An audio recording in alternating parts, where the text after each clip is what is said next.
থাকো তবুও পর্দায় থাকো।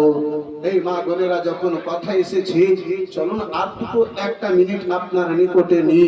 এই বেরাদারান ইসলাম মুআজ্জাজ সামনে গেলাম, এই বাবা জীবন ভাইরা আমার, আপনার ফিলিস্তিনে যখন মহিলাদের উপরে ফিলিস্তিনে আপনার যখন অত্যাচার করানো হচ্ছিল, এই বছর 1.5 বছর পূর্বে, এই বেরাদারান ইসলাম মুআজ্জাজ সামনে গেলাম, এই ফিলিস্তিনের মা বোনেরা রাত্রেও বোরকা পরে ঘুমাতো। ছবিতে দেখতে পাওয়া গেছে মহিলা গণেরা রাত্রে বেলাতে বোরকা পরে ঘুমাতেন। তাদের বোরকা পড়ার কারণ হলো এটাই, এই জন্য আমরা বোরকা পরে ঘুমাচ্ছি। জানি না জালিম গণেরা কখন মিসাইল মেরে দেবে, ঘুমন্ত অবস্থায় আমি কোন অবস্থায় থাকবো জানি না, পর্দাতে থাকবো জানি না, কখন আমাদের মৃত্যু হয়ে যাবে। পর্দার শহীদ যেন আমাদের মৃত্যু হয়। মা, যেই বাড়িতে মহিলা পর্দা করে না সেই বাড়িতে আল্লাহর রহমত নাযিল হয় না। শেষ একটা কথা বলে আলোচনা সমাপ্ত ঘটাবো।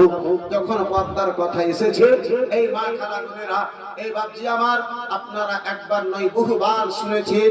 আর এই আলোচনা যখন কুরবানির সময় হয়, তখন ইব্রাহিম পয়গম্বরের আলোচনা প্রায় মসজিদে হয়।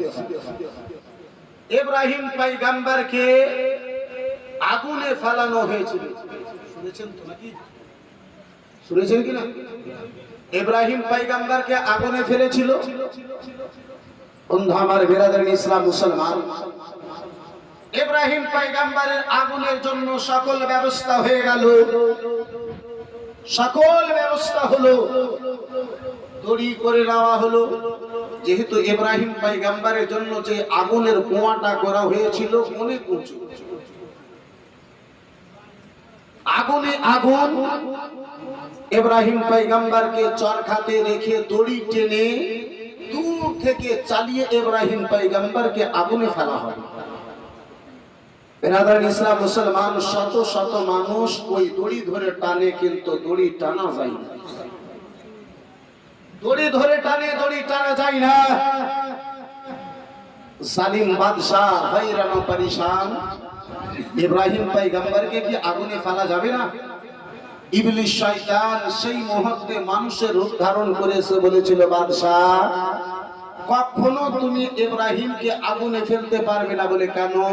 বলে এদিকে তোমার হাজার হাজার লোক দড়ি ধরে টানে, ওদিকে আল্লাহর ফারিস্তা চরখাকে ধরে রয়েছে, ওদিকে আল্লাহর ফারিস্তা চরখা ধরে রয়েছে। আল্লাহর ফারিস্তার শক্তি